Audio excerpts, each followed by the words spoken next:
Hey guys, welcome back. I know it's been a while since I've uploaded. A lot's been going on, as you're about to see. Today's video is really just, I had to stop where I was and record what I've got done so far because I've been putting it off for too long.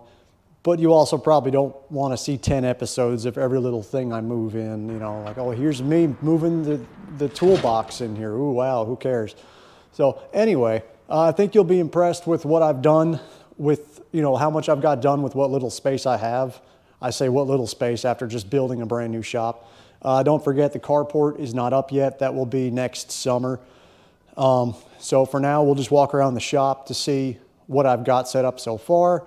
We'll go to the shed, which was an unexpected surprise on my end. That's now been converted to a kind of a pseudo workshop. And then of course the garage now is pretty much empty other than the Audi and the Harley. So I hope you enjoy. Let's do a walkthrough.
All right, guys, we're doing kind of a wide angle here.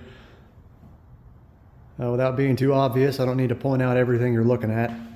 Most of you will be familiar with the equipment I've already got. This corner here is most likely, or mostly a catch-all. Certain things don't have to be in here. I'm really glad how my shelves fit in here. I had to cut them down about 3 inches for everything to fit. I'm not going to go through every drawer. You guys get the point. We'll go upstairs here in a minute. This is just a catch-all for now. Got my fridge hooked up. Got my old toolbox back in here. Workbench. I'm in the middle of actually making another video. I'm building a fuel cell for the Galaxy. You can see I've got my pegboard set up. Snap-on roll cabs in here. Got all my kits back where they belong.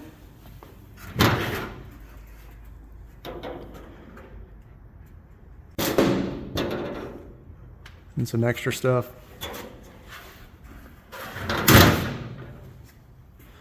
Frankencart.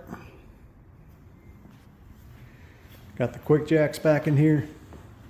Got ourselves a TV.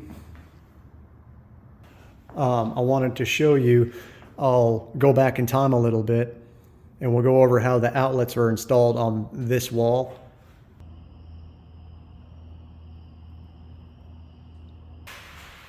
And you can see how much closer I was able to get this to the wall, which is why I didn't do any bracing on this side of the mezzanine, and I didn't put the outlet box right here. Even the ones that connect on the side, on the inboard side, they still stick out a ½ inch or so, and then you've got to have something plugged into it. So this was the best idea I could come up with.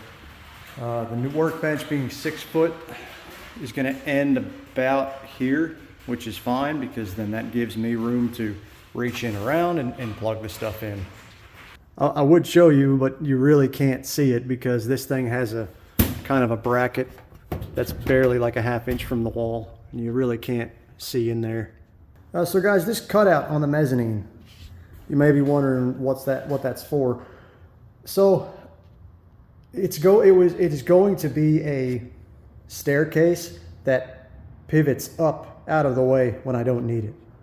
So the hinges will be right up on that corner. I'll build a metal bracket and everything will be secure. But basically the stairs will come down, and then they'll, when I need them out of the way, they'll just fold up into that cavity. That's all that is. I just haven't got around to doing that yet. So let's go upstairs.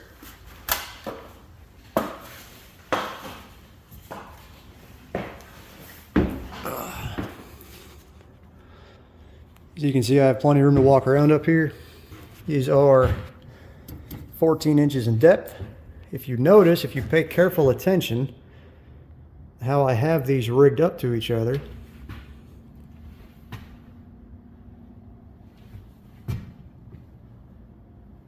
can pretty much figure out how that works. It only took two kits. I like having empty shelves now. I have the shelves spaced to take these 12-gallon Home Depot boxes. So if I buy more, I can put them there. I can put them there. As you can see, I've just got miscellaneous stuff. Nothing that necessarily needs to be in here or up here. I just needed to find a spot for everything. Got my 2 sets of ramps. I can stand up right after this purlin, pretty much. I can stand all the way up. I'm 6 foot exactly, so. Installed some pegboard. Tried to keep out of the way of the electrical. So I've got plenty of room to expand. Again, everything is just set up right now. There's nothing up here for any particular reason. Things I don't use that often. My old tonneau cover, a door to the garage that's original to the house. I hate to throw it out. And my the old workbench from the shop, the one I had built in to the shed. So it's a 8 foot wide, and it's basically two, not exactly 3/4 inch, but the thicker stuff. 2 of those screwed together. And the little Craftsman box, obviously. I don't need to point out everything you're looking at. So guys, that's pretty much it for the shop. We don't need to get into all the little details.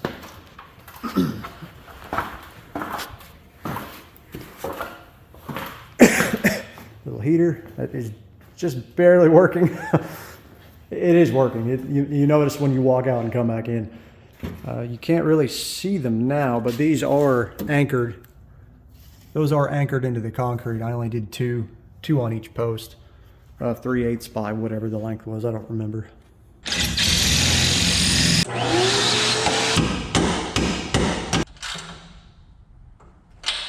I know I didn't get too detailed in the construction of this, but you know, nothing is up against the building at any point. No matter how close everything looks, nothing is actually touching. So everything is more or less freestanding, aside from the mezzanine being attached to the floor now. But so basically, nothing is load bearing on the building, so the building can flex and act as it needs to. So that is a switched outlet. That's why that light is up there, because up around here, I am going to put a exhaust fan. It's this switch. Flip the switch, and I have a switched outlet. So for now, it is what it is. At some point in the summer, I'll install a blower motor, so it will help exhaust all the heat out of here. We're full on all of our breaker spaces. I'm not going to go over all the wiring and electrical on this. I do have wireless in here now. I'm not going to go into what you're looking at. There's a reason. It's going into a switch first, then into the router. It's for the security camera. I'm not going to go into port forwarding back through a router through another switch. And again, not getting into it. This is one of those little neon pilot light indicators. You can wire these up pretty much any way you want. The switch is powered, but I don't have it connected to anything. I did get some drip pans. These are new. I haven't even taken the plastic off them yet. Just these thin metal ones. Garage door is a 10 by 8, if you guys didn't know that already. So it filled up pretty quick, guys. All right, guys, so you might have noticed there's a few things missing from in here. The things that are not in here are in the shed. The reason for that is most car guys, we like to have an area set aside to do grinding work, machine work, things like that, like tear down, dirty work. Well, I don't want to necessarily do that in here. That wasn't really the plan. A lot of that was going to be done out under the carport in a certain section. But like I said, the carport's not there yet. So for now, I'm utilizing the shed, which wasn't actually part of the original plan. The original plan was to just leave everything in here until the carport is up. But I've realized I had a lot more space in the shed than I actually thought, and everything kind of set in place just perfectly. So we'll go ahead and take a look at that. So guys, walking out. Oh, you can see I finally removed the, there's the Galaxy. The rare occasion I've got the tarp off of it. The old tarp had been pretty much useless. I had thrown another smaller tarp on top of the old one, but I have a nice new one. It's the last thing I'm going to do tonight before I go inside. So let's go ahead and shut this for now anyway.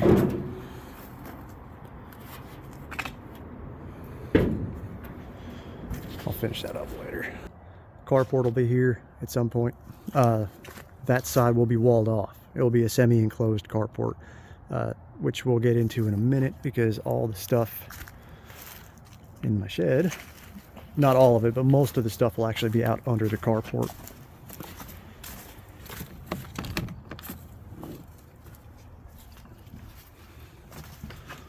Close this behind us. I should have brought that heater in here. It'd work a lot better in here. First things first, this stuff can be moved out of the way if need be. That green cart, my off-road cart I built, I can now use it as an off-road cart because when I do tear down stuff in there, I can just wheel it in here. I just move this out of the way. That doesn't need to be in here. But this stuff can be easily just pulled out when I'm working in here. But it's still a shed, so it's still down to being a shed and performing shed duties. Little pegboard up there. See my solvent tank. The workbench, I'll show you how I built that here in a minute. I've got my old creeper and our sandblasting cabinet. Got crushed walnut in there. I'll likely change that media out at some point. Biggest deal over here, I'll just have to run an air line from the shop out here. Big deal. I've got to change the extension cord coming out here anyway. It's coming up through over there. You can't see, there's a green one coming up through the ground. Don't forget we did our little bucket head dustless vacuum system. This is the old backer for our workbench.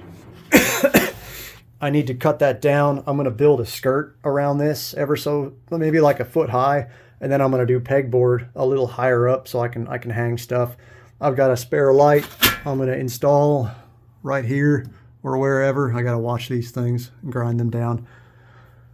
If you can see what I did over here, it's pretty much the same concept I did up in the mezzanine. How I linked them all together. On the other side, you can't see, I did the 2x4 base on the other side as well. I just drilled out holes for everything to sit in. Workbench, I did the same thing. I just drilled out holes so they sit nice and flush on here. Gas cans, the old for my bagger system for the lawnmower. And now the only thing the shed can't do right now is occupy the riding mower, but that's fine. You might have just saw it off camera when I was doing a swing around. I bought a nice cover for the riding mower, so. Again, same thing on the other side. I drilled little holes where everything sits so this thing's not sliding all over the place, but it's pretty sturdy. Solvent tank. I've got to finish getting the purple power out of here. I've already got 10 gallons out of it. I've got one more empty bucket. I've got a drain. I'm going to go back with Simple Green, but there's a special HD version of Simple Green that has less of an alkaline pH level, so it's safe on aluminum. Basically, that's the point of that. It is still going to be water-based, but what I'm putting in here is going to be safe on aluminum. Purple Power is not safe on aluminum. I put the little spring back in, so it actually holds up. It stays up on its own power now. And there's the rest of the purple power. I'll get that out of here. This I do still need to, it's a little wobbly. I need to bolt that down, but as you can see, I've got a foam cushion on this, on these little pavers, and then it's on wood, and I've got the old crankshaft from the Audi to help keep this thing way down so it doesn't vibrate off. But I need to secure it better, and I've got to level it before I start using it. Then again, the press is in here as well, and a snow shovel, like I'm ever going to need that down here. Old, one of my spare engine stands I rarely use, so that just kind of got slid back there out of the way. Again, not much else to talk about, guys. I don't want to get too wordy with all these videos. You guys get the point. You're not blind. But I hope this gives you guys some ideas for your own workshop. And I've got some space under here. I mean, you guys get the point. I can wheel stuff in here, degrease it, clean it up real good, dismantle it, put it in here, sandblast it off, bring it back over here, polish it up, reassemble or whatever. This will be kind of an all-purpose workbench. Got my little clamp-on vise, so other than that, I'm really pleased with how this turned out. And like I said, the only sacrifice I had to make was the riding mower. It now sits outside, but it's under a cover. And this does open as well. This is all hinged. I don't think I've ever showed you guys that. I do have to lift up on it just a little bit because the root, there's a root, because there's a freaking tree right there. A root just started pushing one of those pavers up, so these are just freestanding. This was a fun little project. And of course it does open all the way. There's crap in the way, so I'm pretty much done in here.